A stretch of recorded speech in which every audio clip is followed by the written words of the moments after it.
इस वक्त अगर रोहित भाई से बात हो तो वो कहेंगे कि समय साला कैसे बदल जाता है भाई, पता ही नहीं चलता। अभी कुछ महीने पहले की ही बात है कि वो जो भी कर रहे थे लोग कहते थे कि रोहित भाई ने किया है तो सही ही किया होगा। अब आलम ये हो रखा है कि वो जो ही कर रहे हैं लोग कह रहे हैं कि भाई रोहित ने किया है तो गलत ही होगा। अब भाई गाबा की कंडीशंस हैं, ओवरकास्ट है, आपके बल्लेबाजों को दिक्कत हो रही है और भाई आपके गेंदबाज अच्छी गेंदबाजी कर सकते हैं, कंडीशन का फायदा उठा सकते हैं, आंकड़े ये सजेस्ट कर रहे हैं। इन सब चीज़ों को सोचकर आपने पहले गेंदबाजी की। अब क्योंकि आपके गेंदबाज विकेट नहीं चटका पाए तो लोगों ने बोला ये भी रोहित की गलती है।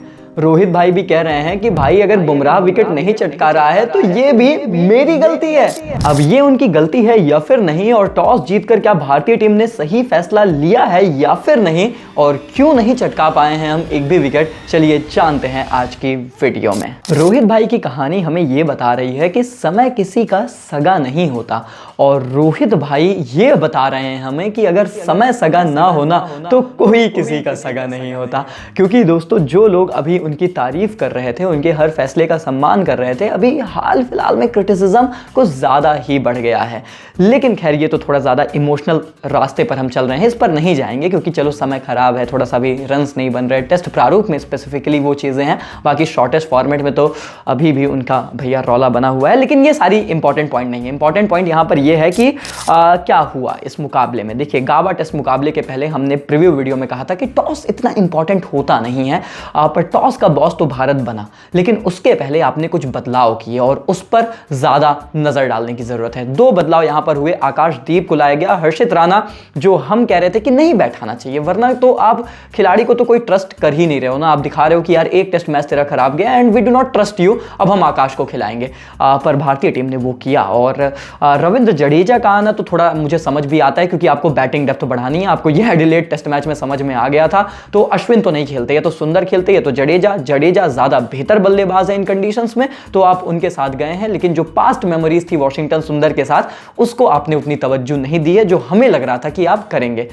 देखो यार जडेजा वाला तो मुझे समझ में आता है, एक फेयर डिसीजन है। हर्षित राणा को ड्रॉप कर देना मेरी समझ से उतना सही फैसला नहीं था, क्योंकि आकाशदीप डेफिनेटली बहुत अच्छी गेंदबाजी कर रहे हैं, पर वही बात है ना कि खिलाना था तो फिर शुरू से खिलाना था ना। अब हर्षित राणा को आपने इस मैच के बाद ड्रॉप करके एक सिग्नल दिया है कि आप खिलाड़ी पर ट्रस्ट नहीं करते, आप ट्रस्ट करते हो कि भाई फॉर्म है तो हम हैं, फॉर्म नहीं है तो फिर हम आपको बिठा देंगे। अब राणा के दृष्टिकोण से तो ये फैसला कतई सही नहीं है और उस लिहाज से आपको सही नहीं लगता। लेकिन जब आप बात करते हैं कि उनकी रिप्लेसमेंट आकाशदीप आए हैं, एंड आकाशदीप की खूबी यही है दोस्तों कि वो एक सटीक लाइन एंड लेंथ पे, थोड़े से वो Scott Boland Josh Hazlewood type गेंदबाज हैं, लाइन लेंथ पे सटीक गेंदबाजी कर सकते हैं और बल्लेबाजों को सबसे ज्यादा दुविधा में डाल सकते हैं। और जितना भी खेल हमने छोटू सा खेल देखा उसमें सबसे ज्यादा दुविधा में आकाशदीप ने ही सामने वाले बल्लेबाजों को डाला भी। सो उस पर्सपेक्टिव से आपको लगता है कि ये फैसला शायद उतना गलत भी नहीं है। तो चेंजेस को लेकर आप अपनी संतुष्टि कहीं ना कहीं जाहिर कर सकते हैं। और अब आते हैं सबसे ज्यादा डिबेटेबल टॉस फैक्टर के बारे में। सबसे पहले मैं क्लियर करूंगा, जो लोग ये कह रहे हैं कि भाई टॉस जीतकर पहले गेंदबाजी कौन करता है, अवे कंडीशंस में जाकर आप चौथी इनिंग में क्यों बल्लेबाजी करना चाहते हो, आपको तो भैया पहले यहां पर बैटिंग ही करनी चाहिए थी। मैं बहुत ही ज्यादा क्लियर यहां पर कर दूं कि पहली बात, दोनों कप्तान टॉस जीतकर पहले गेंदबाजी ही करना चाहते थे। दूसरी बात, आपने कंडीशंस देखी, ये ओवरकास्ट कंडीशंस थी। आपने ये देखा कि यहां पर थोड़ा सा ग्रासी पिच नजर आ रही थी, एटलीस्ट देखने में यही लग रहा था। आपने ये देखा कि ओवरकास्ट कंडीशंस में मैच इंटरप्टेड होता रहेगा लगातार, और बल्लेबाजी करना ये सबसे कठिन फेज हो जाता है किसी भी बैटिंग यूनिट के लिए, और आपकी टीम बैटिंग से ही पिछले मैच में स्ट्रगल करती नजर आई है। तो एटलीस्ट आप अपने बैटर्स को तो गलत जगह पर एक्सपोज नहीं करना चाहोगे, और इन कंडीशंस में गेंदबाजी का सबसे भरपूर और बेहतरीन इस्तेमाल हो सकता था। और आंकड़े ये कहते हैं कि लास्ट 5 रेड बॉल टेस्ट मुकाबले जो गाबा में खेले गए हैं उसमें बैटिंग फर्स्ट करने वाली टीम मुकाबले हारी है। जिसने पहले गेंदबाजी की है उसी ने मुकाबले यहां पर जीते हैं। तो भारतीय टीम ने इस लिहाज से भी सही फैसला लिया। दोस्तों चाहे आप आंकड़ों के साथ जाएंगे, कंडीशंस के साथ जाएंगे, मैं पूरी तरीके से इंडियन टीम के और रोहित के साथ हूं। मुझे नहीं लगता कि यह गलत डिसीजन था। कंडीशंस वाइज और जितने डेटा हमारे पास थे उस हिसाब से आप यही सबसे बेहतरीन फैसला ले सकते थे। लेकिन उस फैसले के बाद क्या हुआ, बॉलिंग पर थोड़ी सी नजर दौड़ाते हैं। जब इस फैसले के बाद भारतीय टीम गेंदबाजी करने आती है, ऑस्ट्रेलिया के लिए सबसे कठिन शुरू के फेजेस 30 ओवर निकालने होते हैं, क्योंकि यहां पर आपको पता नहीं पिच कैसे बर्ताव करेगी, कंडीशंस कैसे रहेंगी। आपको लग रहा है कि यहां सीम, स्विंग, बाउंस तगड़ा देखने को मिलेगा, ओवरकास्ट कंडीशंस हैं, एकदम बल्लेबाजों की फटेगी, ऐसा नहीं हुआ। बहुत ही कम स्विंग देखने को मिला, पिच काफी हद तक फ्लैट नजर आई। आपने उस्मान ख्वाजा को देखा होगा, पीछे जाकर वो बैकफुट पर सिराज को पंचेस कर रहा था, चौके लगा रहा था, जो कि दिखा रहा था कि गेंद अच्छे से बल्ले पर आ रही है।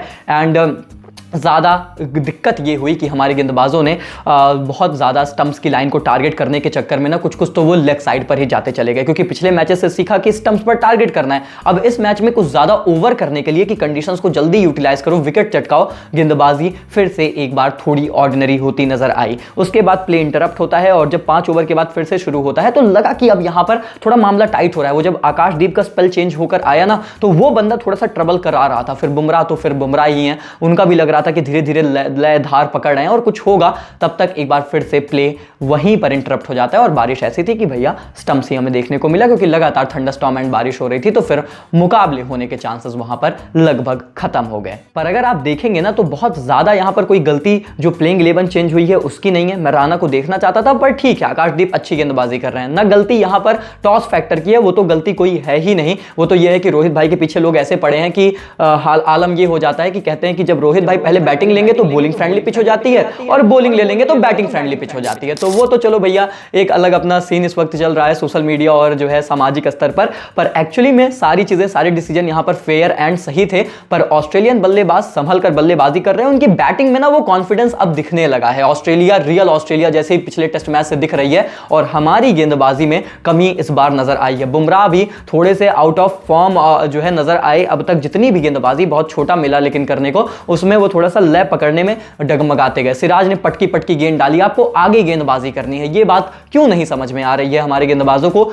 इस चीज को लेकर मैं ज्यादा टेंशन में था। आकाशदीप आते हैं, एक सही टप्पे पर लाइन एंड लेंथ पे बंदा लगातार इन स्विंग आउट स्विंग करा रहा था और स्विंग पर तो वो उतना डिपेंड नहीं करते, पिच से उनको ज्यादा मदद मिल रही थी। तो मुझे लगा कि फिर वहां से थोड़ी सी लय जरूर बनी, लेकिन शुरू में आपने गंदी गेंदबाजी की और उसकी वजह से जो शुरू का प्रेशर ऑस्ट्रेलिया बल्लेबाजों पर बनना चाहिए था वो नहीं बना और आसानी से उस्मान ख्वाजा काफी हद तक सेट होते नजर आए। इनफैक्ट जब बार बार इंटरप्शंस हो रही थी और उनके लिए कठिन होना चाहिए, पर आपने आसान बनाया। तो गेंदबाजी को यहां पर इंप्रोवाइज करना पड़ेगा और इसीलिए अभी तो बहुत कम हुआ है, पूरा मैच बाकी है, सब कुछ यहां से पॉसिबल है। ऐसा नहीं है कि कुछ हमारे हाथ से निकल गया है या फिर हमने मतलब गलत डिसीजंस ले लिए हैं, ऐसा कुछ नहीं है। यहां से आपको क्या करना है मैं अभी बता दे रहा हूं, ज्यादा कुछ तो पहले दिन पे हुआ नहीं। दूसरे दिन पर गेंदबाजी सटीक लाइन एंड लेंथ के साथ करनी पड़ेगी, विकेट टू विकेट गेंदबाजी करनी है। पिच से ज्यादा अगर मदद नहीं मिल रही है तो आप स्टंप्स को ही टारगेट करिए और उम्मीद करिए कि कुछ हरकतें होंगी जिसकी वजह से बल्लेबाज ट्रबल में आएंगे। आगे की लेंथ आपको लगातार डालनी है, स्पेशली शुरू के 25 से 30 ओवर जब गेंदबाजी में यहां पर मदद रहती है, क्योंकि उसके बाद उतनी कुकाबूरा बॉल में मदद नहीं रह जाती है। तो वहां पर अगर आप विकेट शुरू में नहीं चटकाएंगे, ऑस्ट्रेलिया डोमिनेट करेगी और आमतौर पर यही होता है कि जो शुरू में बैटिंग करता है ना, फर्स्ट बैटिंग, वो मैच को चलाता है। तो आप ये नहीं चाहते कि ऑस्ट्रेलिया मैच चलाने लगे, आपको शुरू में विकेट चटकानी है। वो नहीं मिला ना तो खत्म हो जाएगा मैच, यहीं खत्म हो जाएगा, ये भी आप समझिए। लेकिन हाँ, टॉस जीतकर आपने गलत फैसला नहीं लिया। मैं फिर से कह रहा हूं, चौथी इनिंग में बल्लेबाजी करना भी यहां पर रिलेटिवली आसान होता है और दूसरी इनिंग भी आसान होती है। तो उस लिहाज से आपने सही फैसला लिया है और हम आपके साथ हैं रोहित भाई इस फैसले में। तो एटलीस्ट मैं आपके पूरे साथ हूं, तो डटे रहो, लड़ते रहो, लेकिन गेंदबाजी बेहतर करनी है, वो यहां पर टीम इंडिया की प्रायोरिटी है और डे 2 पर इसी पर फोकस करना पड़ेगा। बाकी भैया पढ़ाई के लिए तुम लोग भले कभी जिंदगी में ना उठो, लेकिन इसके लिए तो सुबह 5 बजे उठ ही रहे हो। आज बरसात देखी है, कल थोड़ा सा मैच देखेंगे, ये उम्मीद करते हैं, और मैच में इंडिया की बेहतरीन परफॉर्मेंस भी देखेंगे। बाकी मिलते हैं, तब तक के लिए take care, goodbye, thank you so much.